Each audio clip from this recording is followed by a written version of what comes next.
Salut à tous, j'espère que vous allez bien. Retour sur la victoire du Barça, compliqué contre le Dynamo, c'est parti.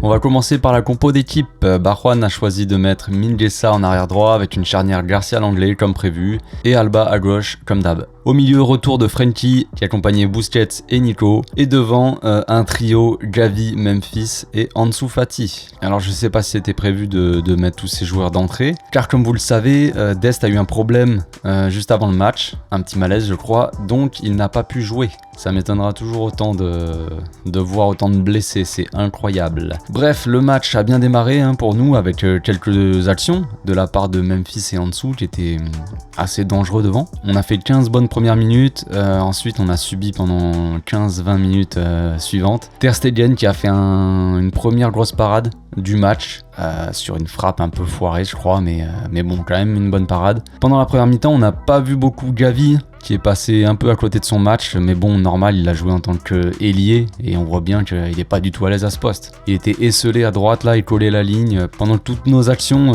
passaient par la gauche avec Jordi Alba qui réussit un centre sur 20. De Jong aussi a été pour moi invisible tout le match, j'ai pas compris pourquoi il était sur le terrain d'entrée déjà et j'ai pas compris pourquoi il n'est pas sorti du match. Mais bon, on y reviendra après. Donc en première mi-temps, je retiens surtout Nico Gonzalez qui a fait un très très bon match, franchement, qui a été très actif. Le gars était partout sur le terrain, très gros match. Franchement, pour moi le meilleur sur le terrain. La deuxième mi-temps a commencé un peu comme la première avait fini. Les Ukrainiens continuaient à attaquer sans être vraiment dangereux, mais bon, quand même, c'était un peu flippant. Et nous, on a eu quelques occasions dangereuses, comme l'action d'Ansu Fati qui m'a fait bien flipper, où il tape dans le joueur. Il se tenait le genou par terre, franchement j'ai flippé. J'ai flippé de ouf, j'espère qu'il aura rien là, à l'heure où j'enregistre. J'enregistre quelques heures après le match, donc on verra. J'espère qu'il y aura rien de grave. Parce que quand il est sorti, on l'a senti un peu fatigué, mais bon, peut-être un peu normal aussi. Ensuite, Dembouz qui est rentré, ça a tout changé, le gamin, il a tout de suite fait la différence.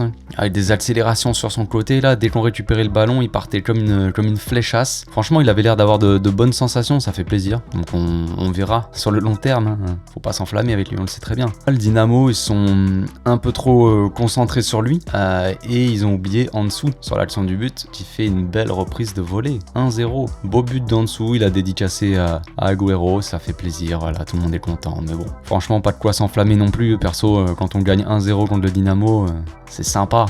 Ok, on passe deuxième du groupe. Mais franchement, j'ai peur pour la suite. C'est pas folichon tout ça. Déjà contre le Bayern, on va clairement se faire ouvrir en deux si on continue à jouer comme ça.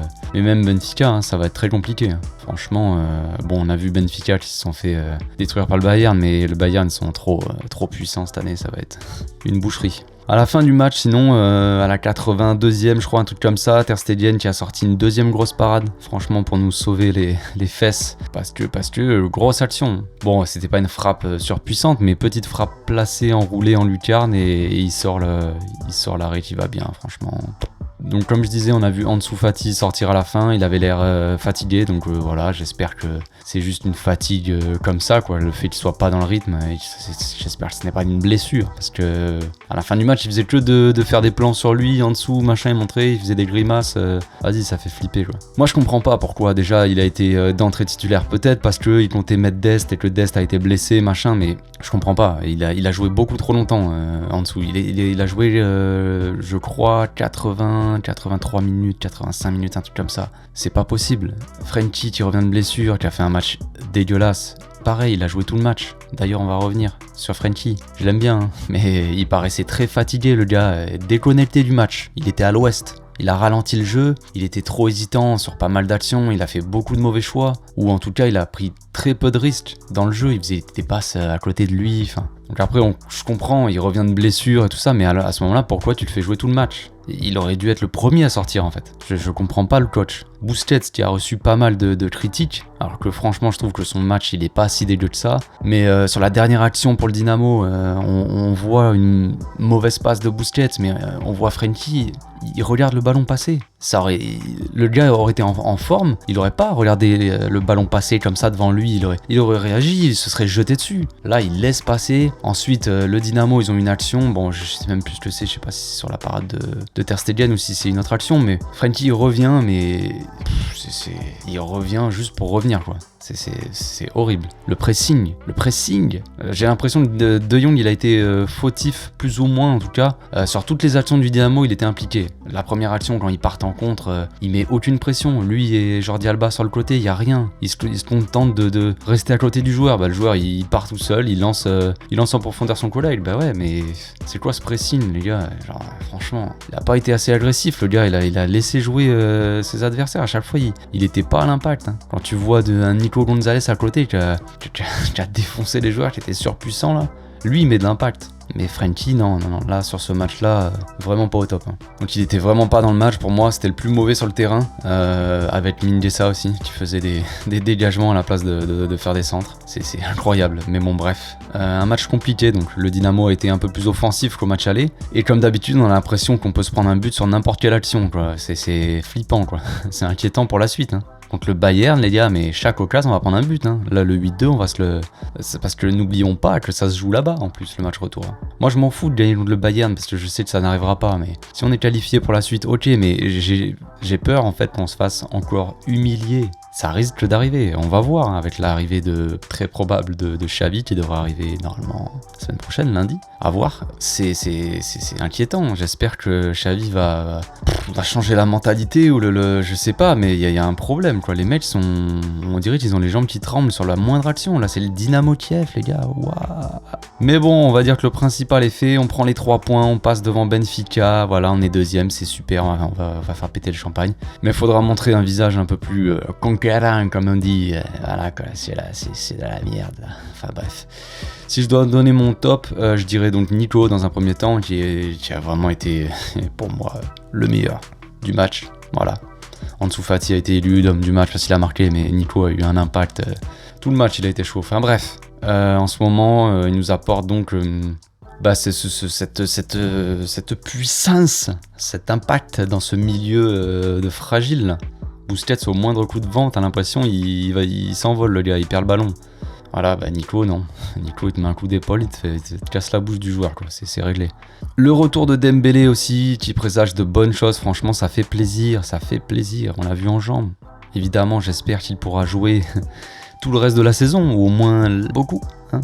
On espère qu'il monte en puissance petit à petit et qu'il ne se blesse pas. Hein. On va prier pour ça, parce que là, c'est... Concernant les flops, donc je dirais Mingueza, qui est vraiment limité sur le côté. Franchement, ça va pas du tout. Ça va pas du tout. En tant qu'arrière latéral, ça va pas.